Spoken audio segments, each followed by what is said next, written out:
Good evening and welcome to Ox Sports Unleashed, Series 3, Episode 11, the Christmas special. Wherever you are, Lapland, North Pole, Santa's Grotto, or even in your igloos, welcome to Oxford Downs on this live on a Thursday night. As normal, we thank them very much for using the facilities here as our studio. Nice. Nice indeed. Great. Jazz club. Sorry, I digress. On a packed programme tonight, we've got quite a lot coming up. We've got some guest presenters, would you believe? Absolutely. Lots of things coming up. Really looking forward to part 2 of the interview with Greg Kennedy. Stay tuned for that. There's a lot of information about American football and Oxford Saints and where they are for their season and where you can go to actually get some American football at Tilsley Park. So we'll have that information. We'll have a little bit more of an interview with Graham Charlesworth, the Oxford UCCE head coach, about where they are with the university and the UCCE cricket, along with our normal features of Lock and Ryde. So stay tuned, plenty of things coming up. But first, with all the technology around and with all our amazing producers and these technological geeks, as we like to call them, we thought we'd check out the new woodometer. It's got nothing to do with blue pills either, is it? Nothing to do with that at all. So we thought we'd just give this a shout and see what would actually happen. This is because of the Snicko controversy out in Australia. So we've got this new technology called the woodometer, and you can see it's perfect, mate, isn't it? Yeah. So absolutely. Let's give it a quick demonstration. Should we give it a go? Absolutely. Go. Yes. Go. No, again. No, again. Back. That's it. Oh. Better. That's perfect. And again. Well, one more time. Smith's been given out again. Again. Go. One more. Yes, see? And again. One more. Yes. That's it. Well, perfect. We're going to get the new ECB courier fed up X to get that out to Australia as soon as possible. Patent that very, very early. I think so, and that'll be with them soon to clear up any misunderstandings there is about the cricket, which is pretty poor at the moment, isn't it? Yeah? Pretty. Absolutely, yes. So, on that note, should we start the programme? I think we should do. With a more sensible. Probably not. Absolutely, yes. Christmas special. It is indeed, yes. So first up tonight, we've got a little bit of Oxford City news. No game for the men on Saturday. The women were away at Sholing down in Southampton. They're away, got a 3-1 defeat, unfortunately. And you can see there Sholing, run by my former brother-in-law, that was, Sholing. Oh, right, there you go. He was chairman for a long, long time down there. So, another loss, unfortunately, for an Oxford City side. Do you know what? They finished with 9 players. Why is that? City. Oh, blimey. That must have been a bit of a sounds like a bit of the Didcot game on Saturday. So that was a bit of a interesting affair as well. No doubt Darryl King will have some words on that for us as well. We've got a few more midweek results as well. Banbury United, they were at home to Needham Market on Saturday. They got a 0-0 draw. And really, really unusually, they got a Monday evening game 48 hours after that. I mean, seriously, part-time players, that's ridiculous, isn't it? So, and they lost 1-0 at Barwell on Monday evening. So, very poor luck for them. So, right, so that is what we've got so far. I think we have some film of the Banbury game. We do indeed. I tell you what, Colin, if we were on LTQ, I wouldn't be able to see it because I can't see anything through these glasses. You can take them off now. I think the effect is there. You've made the point. No, I quite like them. They're very fetching. Let's roll the Banbury highlights. Absolutely. After defeat last weekend, Banbury United looked to return to winning ways by playing host to recently relegated Needham Market. The hosts had the better of the first half, but their best effort came from George Ball, whose half volley went just wide of the post. To be honest, it was a game of few chances, and it took Needham Market over an hour to create a chance of note. This effort saw Jack Harding save well with his feet and required his defence to clear to safety. Banbury struggled to test the keeper second half. This corner saw Josh Flanagan head goalwards but didn't trouble the keeper. Thanks, Kelvin, for coming up and joining us. I don't think that game probably as a spectacle will last long in the memory, will it, Kelvin? A game of few chances, wasn't it? So look, let's look at the positives. It's a point on the board. Really pleased with the clean sheet.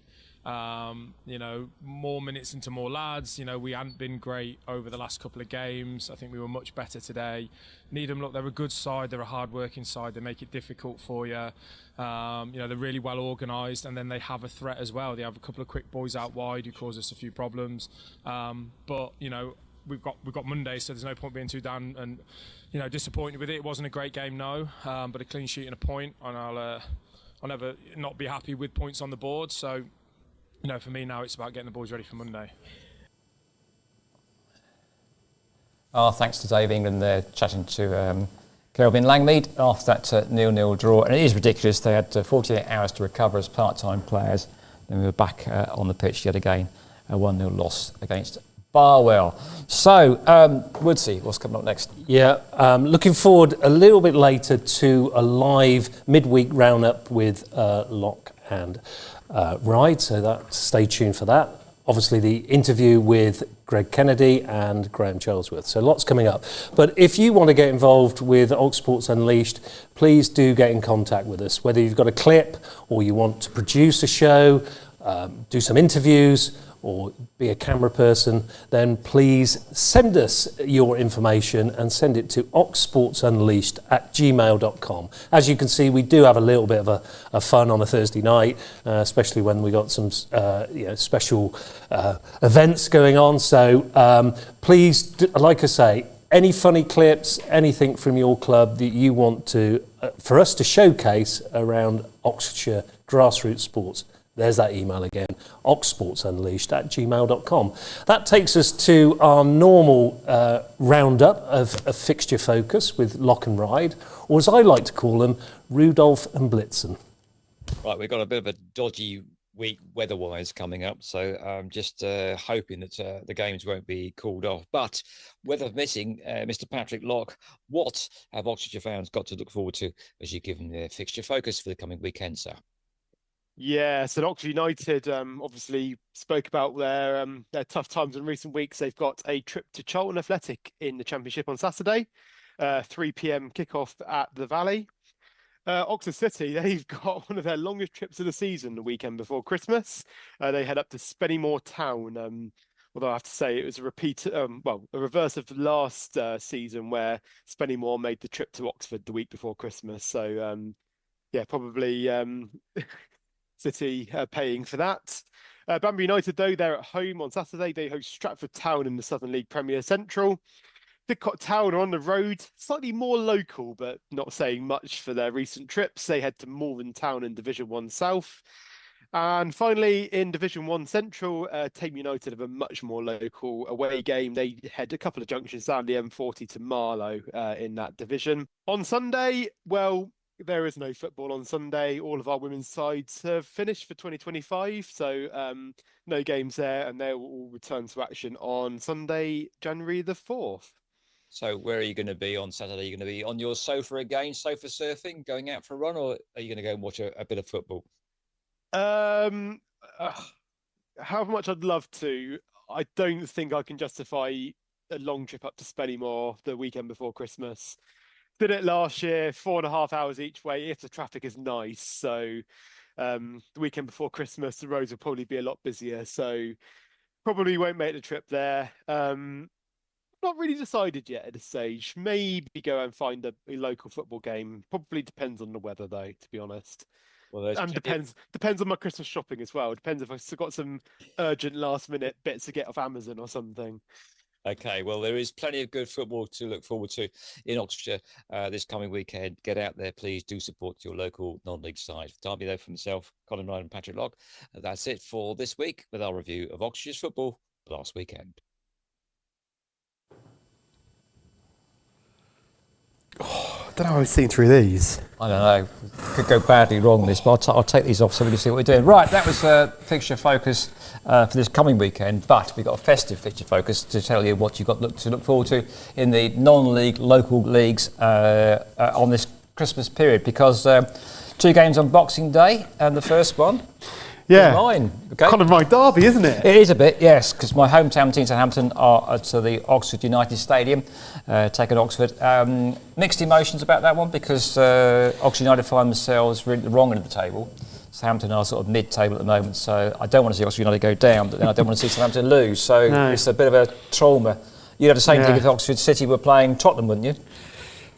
Unlikely. Slightly different level, to be honest. But But that's the Boxing Day kick-off. That is a 3 o'clock kick-off.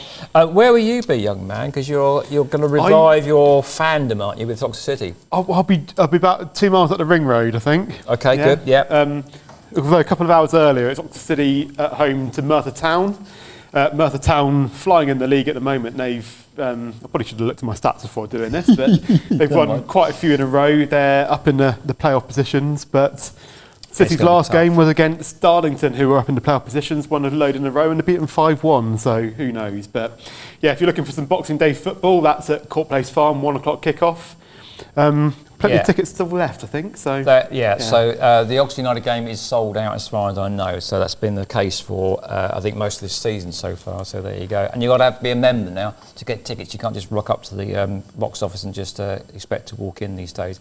Right. So those are the 2 Boxing Day fixtures. The rest of the local fixtures will be taking place on Saturday the 27th. Starting off with Banbury United, they're away at Stourbridge. What have you got next? Indeed, yeah. In Southern League Division 1 South, Didcot at home. They host Swindon Supermarine, a fairly local game. Got some news about Didcot Town, haven't we, as well? Indeed, we spoke to Daz King, didn't we, a couple of weeks ago? And one of the things he mentioned is that he was hoping that one of his youth players got signed up to the first team, didn't he? And 2 weeks later, that's happened, hasn't it? So Lewis Mills, 18-year-old for Didcot, got signed up on first team forms this week. As you can see on the screen now, Daz King announcing that on the Didcot's Twitter, and he was very pleased, and obviously tweeted us as well at the bottom there, saying how 2 weeks ago he was hoping this was happening, and barely 2 weeks later it's happened. So really good. Really good to see that happen at Didcot, and really pleased with Daz King as well. Yeah, so please, I'm sure Didcot will welcome you with open arms on Saturday 27th there at home to Swindon Supermarine. Meanwhile, Tame United also at home to Leverstock Green, on Saturday 27th again. And we're at Kidlington. Yeah, Combined Counties North, couple of Oxfordshire derbies this weekend. Always tends to be Boxing Day because of them trying to keep local fixtures. Kidlington, my local team, they're away at Abingdon United, just a few miles down the A34. 3 o'clock kick-off there, and another Oxfordshire derby, isn't there, at the top of the table? Is indeed. We've got Wallingford versus Ardley. Now, that's a home game at Wallingford for them. That's a top of the table clash there. It should be really good. Both of those sides going really well as things stand. We missed out North Lee. They're away at British Airways, I think. So North Lee lost to Kidlington midweek, unfortunately. They went 2-1 down, North Lee did, sorry. Indeed, and so North Lee are struggling as things stand in that league, having been relegated last year. We're looking to sort the table, I'm presuming. Okay. Sorry, bad British Airways joke. Right. And we're at Easington Sports, sir. Yeah, Easington Sports, they've had a few rained off games in recent weeks, so they'll be hoping to play on Boxing Day. Today's rain may not help, but a few dry days coming up, so hopefully that will get on. They play Godmanchester Rovers in the United Counties South. So Easington Sports just above the relegation zone, so we're looking to get some points there. Wantage Town, they're at home to Clanfield. Wantage Town is going well as things stand, so that's a good result for them. They've got a home tie on the Saturday game, the 27th, I believe, home to Clanfield. Carterton, I think they're at home as well, aren't they? Yeah, Cheltenham Saracens heading up to Carterton again, and finally Tame United Reserves, they are away at Woodford United, so that is all the fixtures for Boxing Day and the 27th. So there are tickets available. If you want to get away from the family, if you've had too much of this Christmas malarkey, you want a bit of football, go and support your local non-league football team. There's plenty of games out there. Indeed, and I'm sure if you get onto their websites, you'll find exactly what's happening, where and when. I think, to be honest, you could probably just rock up at any game apart from Oxford United and probably pay on the gate. But, and don't forget, you can also have a pint and a pie and watch the game too. Absolutely. Without any of this Premier League malarkey. Highly recommend it. Absolutely, yes. So, right, what next? We've got to change sport, aren't we, a little bit, to American football, I think, aren't we, next? Indeed, yes. Slightly same game, isn't it? Same name, but slightly different shaped ball. We had an interview from Greg Kennedy, Oxford Saints, last weekend. That was part one. And we can now see part 2 of that interview now, coming up now. On to Oxford Saints then, really. How are they doing currently? I know it's the close season, but how's it been, and what are the aspirations for 2026? So last year we won our conference, won our division, so we had a great year. We had a very good outcome. The guys worked exceptionally hard, and that means that we will now be promoted from Division 2 to Division 1. Brilliant. At this point, we're not sure who will be in our conference. If it works out that, we end up kind of just replacing the team that was dropped to the Division 2, the place that we took, it'll perhaps be the Hartford Cheetahs, Sussex Thunder, Portsmouth Dreadnoughts, and I can't remember who the other team would be, but there's four other teams that we would play. And in some ways it doesn't matter. I mean, it obviously you kind of want to know because you want to scout the other team, but it's all about us being us, and we have to be able to rise now to another level and to be able to perform in the same way that we did. So we're really happy with the off season. The committee and the players themselves have done a fantastic job of going out there and to recruiting. So we've had 2 rookie days, recruit days. One was on October the 5th, and the other was just last Sunday on November 30th. In both those cases, especially the one here on the 30th, we had 60 players show up. Most of them were new, so in each case we had in the 5th, between the two, we've had approximately 50 new players come to the rookie recruiting days. Now, obviously, you never know how many out of that you're going to pick up, but I mean, we already have signed up 10 plus new ones, which is great before Christmas to be getting that kind of uptake. So we're really optimistic about being able to certainly have a squad of maybe over 80, which is a phenomenal amount of depth, and to be able to, and the nice thing too is that not only are we getting numbers, but the quality of the players and the athletes. We're getting a lot of players from other teams that are coming to take a look and coming to join us. And also we're getting a lot of guys that are better athletes than, say, they would have been 12, 13, 14 years ago. There becomes more of an understanding of the level of fitness that's required for the game, because it's pretty high. I mean, you got to have good aerobic fitness. It's not like your soccer, your football, where it's continuous kind of movement. It's in bursts, so it's an explosive type of aerobic expenditure. But with that is then also the massive amount of explosion in terms of the power and the physicality and contact part. And that there's just no escaping the fact that, if you're going to do that, you need to be in good shape in terms of, having a weight training program, being strong, your muscles have to be developed, your joints have to be strong, all that, because they're going to get put under massive amounts of duress. So it's encouraging, isn't it, that you've had that many people turn up at the rookie days to very. Yeah.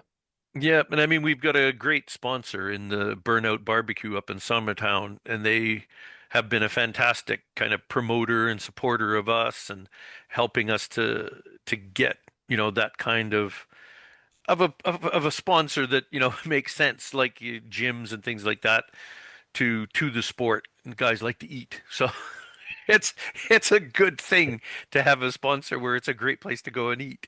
So in Tilsley Park, having, it's no exaggeration to say that within all of BAFA, including some of the premier teams, there aren't very many that could arguably have better facilities than what you've got in Abingdon at Tilsley Park. So, that's a big bonus in terms of, having that as your home pitch and your training ground and all the rest of that. So, no, we're very encouraged. The committee, they've been great. They've been working really hard, and they're a great bunch of people, really dedicated and putting in massive amounts of time to, getting the funding, getting the messages out on the social media. And as I say, with the players themselves, they're the best ambassadors. They're out there, they're in the gyms, they're in the places where they can say, hey, you want to try something, you're obviously fit, you want to try this sport, come down, blah, blah, blah. So no, we're in a good spot. We just need to convert all of that good, positive stuff into that execution stuff on the field now. So that'll be January 1st when we start. We're always looking for players, always looking for coaches. Can never, ever, ever get enough coaches for American football because, again, it does make it a bit different than other sports where each position wants its own dedicated coach. And then over top of them, you would have an offensive coordinator, a special teams coordinator, a defensive coordinator. And then under each of those 4 or 5 unit coaches, and then over all of it, a head coach. I'm guessing that's not that easy, is it, to get on coaching courses for American football in this country? I'm guessing. Well, the access is okay now, Darryl. I mean, BAFA's done more stuff online since COVID, which has certainly helped because it used to be quite a task to get to some of the regional sites. So now you can do stuff online, you can film like the practical parts, send that in, and you can get your level 1 and level 2 relatively easy comparatively, in terms of the access to it. There's a lot of work to do in each one of them, but again, it's not compared to other sports, it's not any kind of higher level of expectation that way. I think the biggest thing is that it does peak out. There aren't very many places that can deliver past the level 2 coaching, the number of level 3 coaches, and actually the number of people that could coach to level 3 are pretty limited right now in the country. So it's that next kind of stage of being able to grow past that. But that also is included in terms of how much this grows. When you look at the number of places now, particularly say universities and colleges that play it, it's certainly growing, and I think it's growing a better quality too, both with playing and the coaching as well. So things are kind of moving in the right direction, but lots of work still to do. But if you wanted to coach American football, please get in touch. The Oxford Saints. Yes, that's Woodsy chatting to Oxford Saints head coach Greg Kennedy. And you'll notice that the age of the presenters has gone down quite a bit. Yeah, big reveal. Here we go. We've got the two professionals on. Yeah, for absolutely. a change. Take these off as well. Don't mind the price tag. Yeah, you can tell we don't just throw this show together. Sorry, bit of spoonerism there. Well, having said we're professionals, we've gone very amateur in a matter of seconds. Yeah. But to get us back on track, again, talking about the professionals here, the professionals behind the camera now actually forgot to mention their own podcast. So you can listen to Lock Ryde's Oxfordshire Football Weekly, where they round up all of the local fixtures right through the leagues, right through the football pyramid. That is available on Spotify. You can scan the QR code on screen and search for Oxsports Unleashed on Spotify, and you can find it there and wherever you get your podcasts. You can always trust us to keep the show going, don't you? Where would they be without us?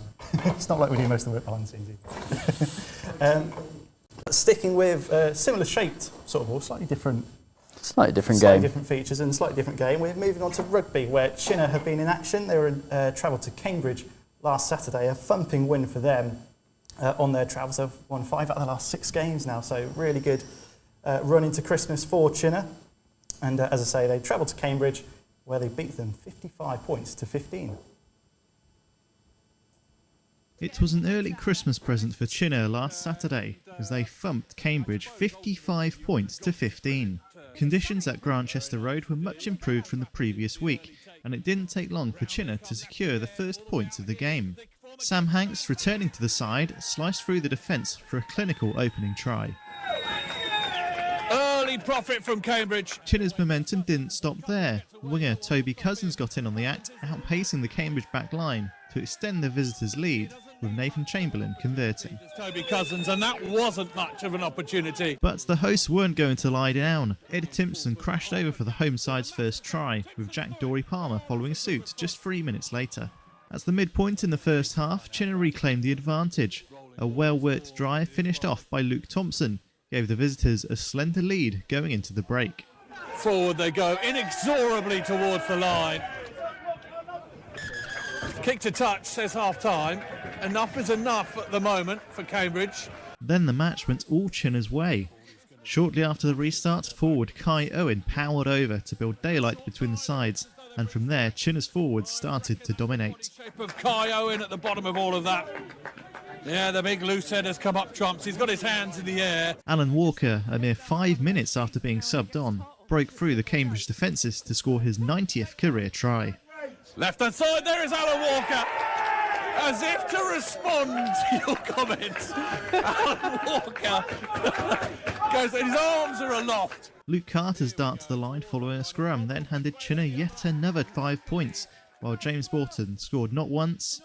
Quick hands from Walker, Borton towards the posts, and there it is. But twice, late in the game, to secure a mammoth victory for the villagers. Borton gets 2! It was Chinnor's 6th win of the season and 3rd with a bonus point, but they remain in 7th, albeit with just 2 points separating Cornish Pirates in 4th, who Chinnor host at Kingsley Road on Saturday, and Coventry in 8th. Back to the studio for much more Ox Sports Unleashed. Well, a really impressive result for Chinnor there, as you saw, on the road at Cambridge, 55-15, and wonderful work from our very own Wes Spearman, of course, and Chinnor sits 7th in the championship, but just 2 points separating 4th and 8th, so definitely room to grow in their 2nd season in that division, and hopefully, who knows, we could say Oxfordshire have a Premiership rugby side before too long, hopefully. Moving on to a different sport, a sport we've covered quite a bit in the last few weeks with some of our Oxfordshire throwers getting on TV. This game wasn't on TV, but Sean Holly had a very impressive performance in midweek in a local tournament, hitting a 9-darter. There he is, one of our England internationals from Oxfordshire. That was hit at Chinnor, actually, funnily enough, against Adam Mould. And there you can see a brilliant performance, 3-2 win with an average over 100. And you can see why Sean's been playing on telly lately, and that leg highlighted 180, 180, 141 finish for the perfect leg. And just for comedic value, here's a record of him beating me a few weeks ago. Slightly different average from me, 45.92. But, you know, I'd like to say I gave him a good game, but I think I'd be lying, Wes. I must say, with that average, you'd probably give me a good game. Yeah, you can't, you know, if you don't laugh, you'll cry and all that. So there we go. But congrats to Sean, although he didn't have the greatest week on television. He didn't get through the qualification for the Amateur Global Championship, which is what we have been covering. But we will bring results from Shane Turner in January, playing for that £60,000 prize. Now, shall we go to a sport we know more about? Yeah, the sport that, we're much more knowledgeable. And we moved to cricket. I mean, I know the Ashes is going on, but we've got our very own Lindsay Smith out in Australia, who's I think just come back from Australia. She's been out in the WBBL, the Women's Big Bash, with Hobart Hurricanes, and she won the title with the Hurricanes on Saturday. She took 2 for 8 in her 2 overs. Her best figures of the whole competition, actually. So to get those in a final, I know she only bowled 2 overs, but 2 wickets in 2 overs, you're doing something right there.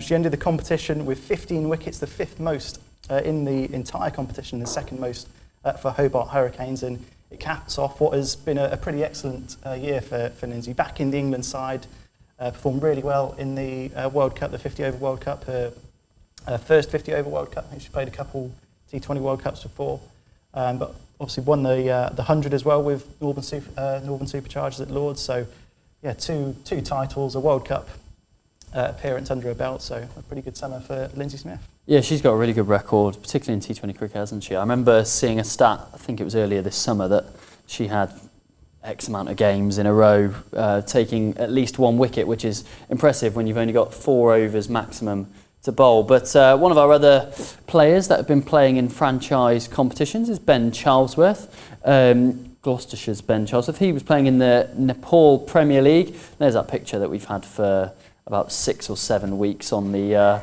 programme. It's difficult to find pictures of the Nepal. Nepalese Premier League. I'm not sure where you could find it, TV broadcast, but anyway, his competition has come to an end. Finished 3rd in the group and reached the eliminator with the Kathmandu Gurkhas, scoring 201 runs in the competition.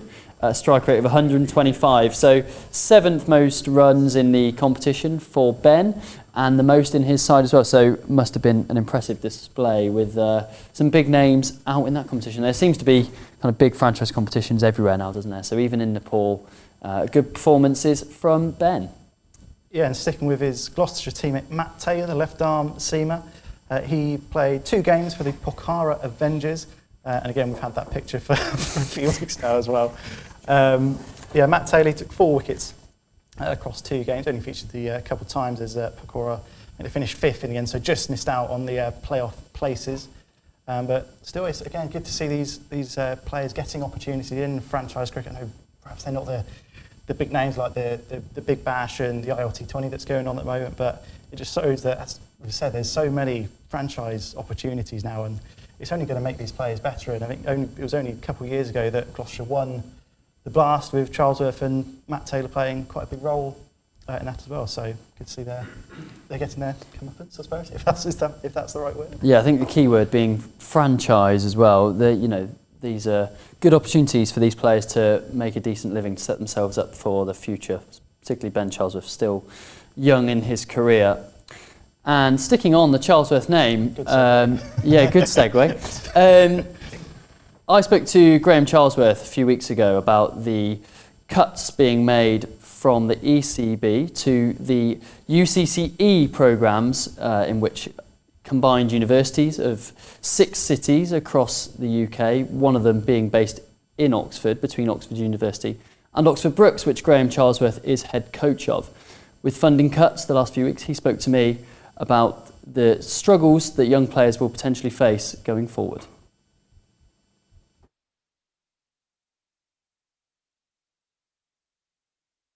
I think overall, over 20, more than 20 years I've been involved, we've had, 25, 26 guys maybe going to converting into professional cricket, and a lot of those guys came out of club cricket. They didn't come out of pathways or contracts. They came out of club cricket, so they were probably late developers who we managed to add some value to along the way and give them some good experiences and some good structured training. And so all the other UCCs have produced many cricketers in the same way. So between us, I think we've done a great job in terms of, in some cases taking on, players who are very much in the pathways and maybe contracted, and in other instances, players who have just missed out for one reason or another, and maybe miss out at 14 and 15 out of the pathways, and suddenly 18, 19, they're developing quite nicely as cricketers, and just maybe developing at different stages of their careers. So I think we're quite good at giving those types of cricketers opportunities. You think the players that lose their spot in pathways at 18 would be affected most? Is that still your belief? Disappointing, because I think throughout the history of the game, going back many years, even before the UCCs were even invented, there's been a close link between universities, the university game, and players at university becoming, graduating into county cricket and beyond, international cricket. You go to the Oxford Parks, there's like a whole load of boards there with many internationals and England captains and all sorts of things. So, the history of the game has many instances of, the connection between university education, further education, and cricket. Our thanks there to Blake Bint and Wes. You can't get the staff, could you? Right. You can't, because I'm not surprised. Blake leaves the bloody price tag on that. Patrick puts these on the wrong way round, upside down. I didn't see that. Honestly, no. You just cannot get the staff anywhere. Young people today. Unbelievable. And they're taking the mickey out of our soldies too. It's not on, is it? Anyway, our thanks to Blake Bint, and obviously for Graham Charlesworth there for that insight into Oxford UCCE cricket. We thank them very much. And, like I say, it's all done voluntarily, so they've taken their time out to do these interviews, and we want any helpers we can possibly get, and why wouldn't you want to help us at Oxsports Unleashed, doing all the stuff we do for grassroots sports around our lovely county. So if you've got anything you want to share with us, any sport you want us to showcase, please send those clips again to oxsportsunleashed@gmail.com. This is a good show tonight. I love this interaction with different presenters. Fantastic. And I actually produced a bit of the show there. You pressed 2 buttons to put the mics live. That's what you did. Don't big it up too much, It's going to his head, you see. Yeah. Shall we do the league tables? Yeah, we might as well do. Get some potato waffle on this week. I think we should do, yeah. Here we go then. Right, league tables coming up there. Oxford United, look at that, in the relegation zone. And it is looking dire for them so far. They think they may get a few players in the January window, so let's hope they do get that. We're going to go for a midfielder, I think, so because Brannigan's still injured. So that's where they are at the moment, 22nd in the Championship. Next slide, please, young man. Over to you. Yeah, Oxford City. Without a game at the weekend, still staying in 22nd position with 19 points after 22 games. Patrick, do you want to add anything to Oxford City there? Well, it was a good win on Saturday, but still a few wins to try and get up the table. But yeah, indeed, the next few weeks are a big key. So yeah. Okay, next up then, Banbury United, 13th. They are mid-table-ish, I think, and Kelvin Langmead is, I think they're starting to feel a bit of the pressure of having sort of Saturday, Tuesday games as well, especially that one Saturday, Monday night. Who does that sort of thing? But there they are, 13th as things stand in the Premier Central League. Back to you, Woodsy. We go in the Southern Football League Division 1 Central, Tame United in 10th position, mid-table, 32 points after their 20 games. Still looking for Wes, just to make sure there's don't worry. No differences on there. No, nothing on there. I actually checked these this week. So this time round, Okay, let's see what happens on the next slide then. So, Didcot Town. 17th. They have a few good results recently, but they are still the wrong end of the table. Jamie Heapy's men will hopefully get a few more points on the board. A heavy loss the weekend won't do their reputation and confidence much good at all. That 17th. Was brilliant about Daz King, wasn't it? And it was the good, young lad coming in, so that was really good. Enjoyed that. Right, over to you, young man. Is that a Rogue Hilltop I see there? No, sorry. Absolutely not. All of these are correct, present and correct. All highlighted. Okay. Wes, can you just introduce this league? Because I say it every week and it's like a mouthful. It is the Cherry Red Records Combined Counties Football League Premier Division North. And we're quite easy for me and you to say. No, definitely not. It's good to see Ardley United there in second position with 4 games in hand over the top side, 41 points, only a point behind. So they're in a really strong position. Looks like they could take that championship, but as we said last week, it's a big game coming up this weekend as well. They're playing each other, isn't it? So it is, So that's going to be a fantastic game to go and watch. Do support your local non-league clubs. And Milton United 8th and Kidlington 9th. So Kidlington are doing a bit better, and they did beat Northley midweek, as we heard. There we go. Abingdon United in 15th. And Northley just nestling above the drop zone. And I think hopefully they can put a couple of results together to get back up that league and help their cause in 2026. Easington Sports, there we are, 17th, with 19 points. They played more games than quite a few people around them, so that's not too good. Although I can see that one below Northampton Selby Rangers. They got 2 games in hand on them. So there are some good names in that league. I have to say, it's quite hard sometimes, but got Manchester Rovers who they're playing on Boxing Day. It's just above them in the league as well. So again, another big game for them, isn't it? Big 2 teams next to each other in the table. Absolutely. I just want Wes's view on Bugbrook St Michael's. How do you think they're doing? It's a shame for them, isn't it? Really, after we showcased them so much last year with my incorrect highlighting. To see them bottom of the table is a shame. It is a shame, definitely. There we go. Wantage Town flying the flag in the Earl Sport Hellenic League Division 1, second 38 points, going well. And next up, Hull Sport Hellenic League Division 1. Carterton, your hometown club, pulled away from the drop zone, haven't they? They have, which is good news. Good news. Clanford 85, they're in the relegation zone, and Tame United reserves. They are looking very dodgy in that division. Almost a surefire to go down with just 4 points on the board so far this season. Do you like that Carterton have got a couple of games in hand on the sides above? Well, we said last week it's a double-edged sword because it means there'll be a fixture part towards the end of the season with part-time players. That's not good, mate.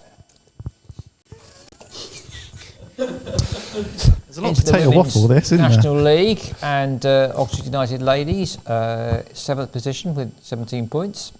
Poor old Billericay Town in that league as well, minus 74 goal difference and 0 points as well. So. Yeah, that's not an error. That's not a typo. That's not a Wes. It's not, no. Sadly for Billericay.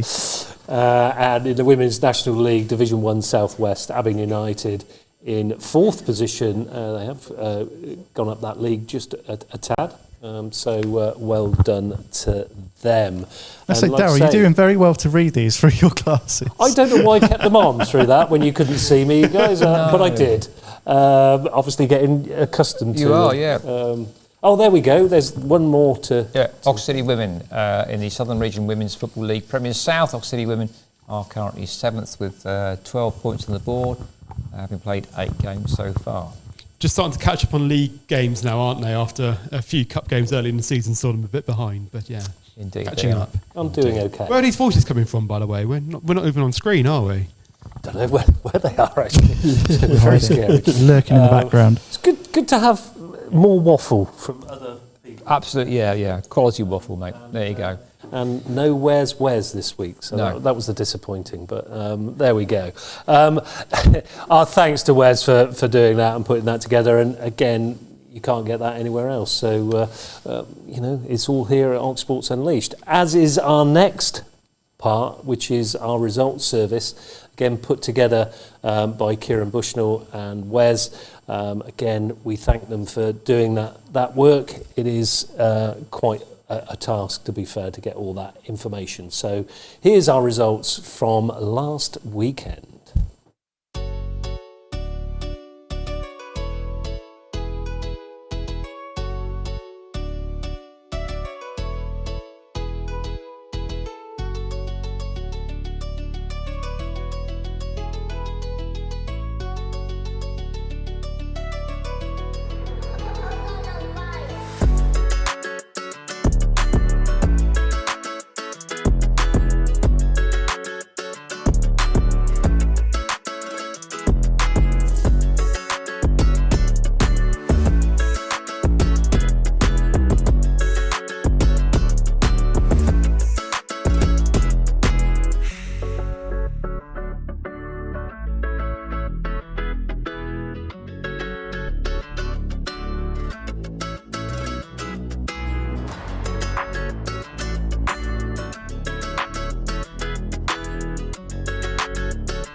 So that's the full results roundup. Our thanks to Kieran Bushnell, who has been detained by the police, not because he's done something wrong, he actually works for them. At least that's what he tells us.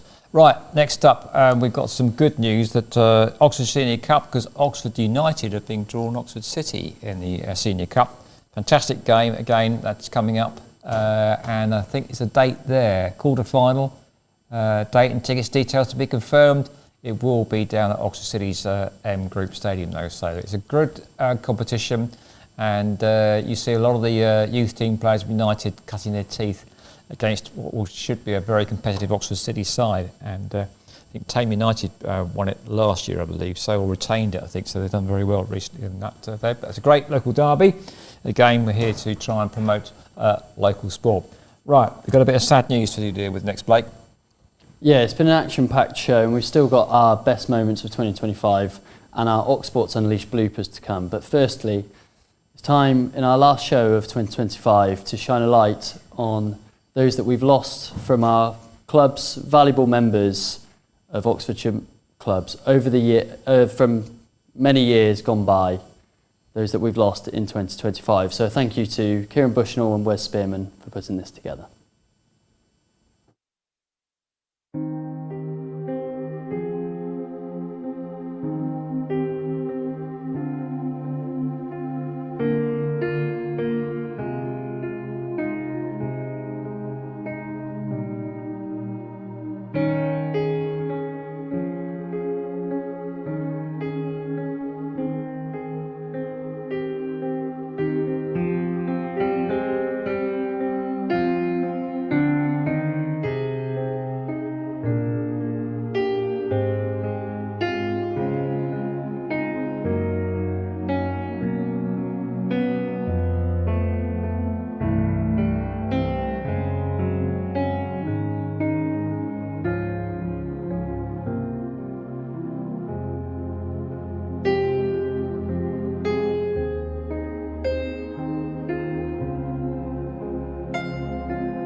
But I think at this time of year it's good to pause and we say remember those that we've lost during the year, and they are all going to be big losses, not just the families but also to the family that they actually have with their various clubs, because these clubs cannot survive without having good people like those that we have lost this year. So a bit of a sad note, but I think it's well done to Kieran Bushnell and to Work Experience Wes. We can't call him that anymore, can we? Because he's never gets old. Though. No, never gets old, as he said. There you go. But thanks for doing that, and our sad losses over the last 12 months. Absolutely, well said, Colin. Thanks to those guys for putting that together. And with Oxsports Unleashed, as we've said previously, there's a lot of things that go on behind the scene, and we couldn't do it without the likes of Wes, Patrick, Blake, Matt Bowden and Kieran Bushnell. So I sit up here, they make me look good. Someone's got to. Ish. Good-ish. Yeah. But no, big thanks to those guys, because they do put an awful lot of work in. And, you know, some of the things that we show on here are absolutely amazing. And I think, you know, fair play to them. It's a great production team, and our thanks to them for sure. And also for the new year, we won't be coming back on your screens that early in the new year. It's sometime 3/4 of the way through January, and we'll be back on your screens. We've got some things coming up. We're going to talk about a particular sport called fives. If you've never heard of it, Google it, because we will have somebody in to talk about that. So that's going to be quite interesting. And we've also got somebody in from Charlegrove, not only for youngsters football, but for walking football. It's something we haven't discussed or showcased on the show before, along with women's football also at Charlegrove. So not one of the more notable clubs in our county, but doing some really good things locally. So we hope to get those in to talk a little bit more. Plus loads more. Probably an interview, hopefully with Lindsay Smith, and certainly catching up with our boxer friend, the Axe Gang, as I'm part of, Brad Axe. We'll have a little chat with him and see how he's doing for 2026. So lots of things to look forward to in our series after our season or festive break. So I'm quite excited about some of the things coming up and what will be happening in our sport, in our county in 2026. I think there'll be some exciting things happening. Now, I was going to make a sporting prediction for 2026, and my sporting prediction will be that Arsenal will win the Champions League. Okay. Is there tumbleweed somewhere gone across? We're very silent there. Well, we should just explain that we do support local clubs, but my hometown team, Southampton. Why do you support Arsenal? Long story short, my brothers supported them, so I followed suit. Okay, so Patrick Lock, he's a Tottenham supporter, so that's always an interesting thing there. We won't hold that against him. No, I think Blake and Wes, they're cricket people, really, aren't they? I think they are cricket people, so that's it. So. Blake's a Leeds supporter, I think. Well, Daz King was a Leeds supporter, and Kieran Bushnell thinks he supports Bournemouth. Yeah. He's the first game he went to as a kid. And all he can remember about the game was he got given an ice cream and the thing fell off his cone. And that's reason why he's a commentator, I think, isn't it? Because he's got that insight into the game. Yeah, absolutely, yes. Very good. Brilliant. Actually.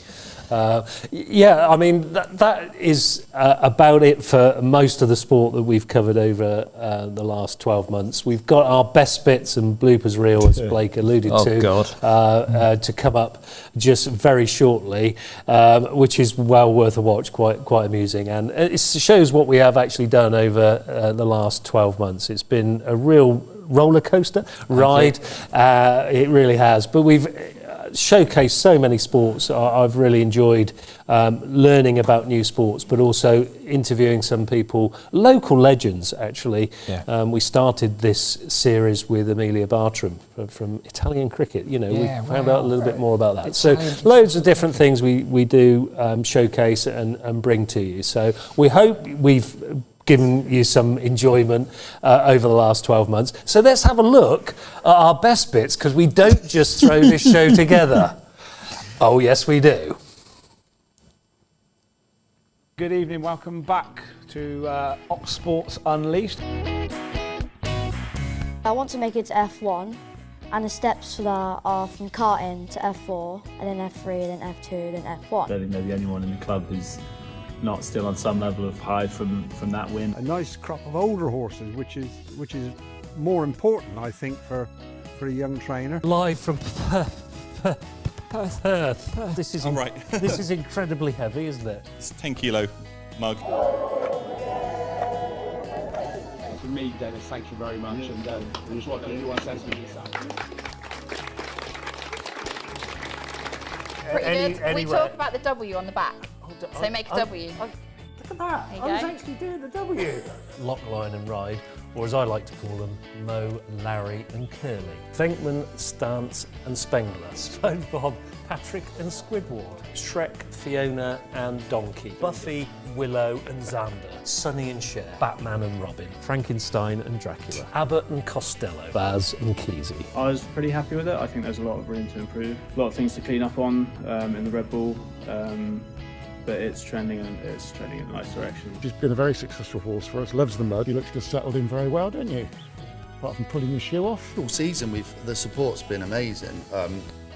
Not just only at home games, but away. Like we spoke earlier as well, that we went to Hanwell away the other week, and I think there's about 60, 70 Whitney Town supporters there. Well, North Lee, who Wes has kindly forgotten to highlight. I'm not sure where North Greenford United figure in Oxfordshire. Highlights in the right place this week, haven't we? We have. We're Yes. not going to... But we have got Hilltop. Keeping our eyes peeled for Where's Wally? Oxford United in 5th at the moment, so we got They're doing Lewis well on there, 20 aren't they? points. Yeah. In 2nd place and really going well. Brooks St Michael's 31. Interesting that one. Why that's highlighted, I do not know. Banbury United 15th, okay, 42 points. Brooks St Michael's, we mentioned them last week, so we thought we'd give them a real big shout out this week. Somebody's played 151 games in that league. 17 games, 55 of them were drawn. Very proud moment for me to be able to captain the side. Side that's given me so much as a cricketer. It's not going to be a normal game as such. I think we're going to have to change maybe some elements of training, but we're not going to throw everything out the window. We still need to stay true to what is our philosophy, our system. The young striker dusting himself down to make no mistake in putting his side level. We've just signed 5 of them on first team registration forms, who I've seen playing since they were 7 or 8. 50 years of service to the game around our county. Dave Tutton, we'll unleash some more Ox Sports. We'll see you soon.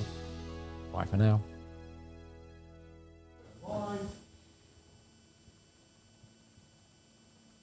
That's fantastic, Wes. Brilliant effort, that. There's nothing I can say more on that. And we're going to be joined by. Are we going to be joined by Billy Bowden? Billy Bowden's in the building. Yeah, Billy Bowden. We might be green screen up a bit. Billy is in. There we go. The full production team minus K-Dog. Unfortunately, he's working tonight. Couldn't get in to see us. Like here somewhere, can't we? We could put his face in there. You could do, yeah. Just the back end. Yeah. Actually, probably be better. But our thanks. I'm going to point to Patrick Lock. There. Patrick Lock. To Blake Bin. Yes. And to Wes Spearman over there. Why don't you get him to wave the hand? To Colin Ryde. That's me. And to Matt Belden. Oh, he's there. That way. Oh, whatever. long there have you we been go. doing this, Darryl? I don't know. The full production team there for Ox Sports Unleashed. Anybody would think we're mad. Absolutely mad. But great effort from everybody. Guys, do you want to say anything? Should we do a little sing-song? Should we finish with a sing-song? Oh, go on then. You can if you want. I can't really. I'm not going to join. You're not going to join? Oh, okay. No, We won't do that. I think we just say. I don't want to ruin people's eardrums. Thank you so much for watching, and from us all here at Oxford Downs Cricket Club, we thank them very much for using their studio. Can we all wish you a very happy Christmas, a peaceful and a productive new year. We hope to see you in the middle of January back again. Absolutely. But our thanks to these guys, because this show would not work without these guys behind the scenes. They are fantastic. And, it's a privilege to be working alongside them and with them. So thank you very much. Yes, from me and all of us here at Ox Sports Unleashed, have a fantastic Christmas and a happy new year and peaceful. And let's hope it's prosperous for everyone. But please join us back in 2026 when we'll unleash some more Ox Sports. Merry Christmas! Merry Christmas! Merry Christmas! Who's running the show? Is it Billy? Sorry, Let's go.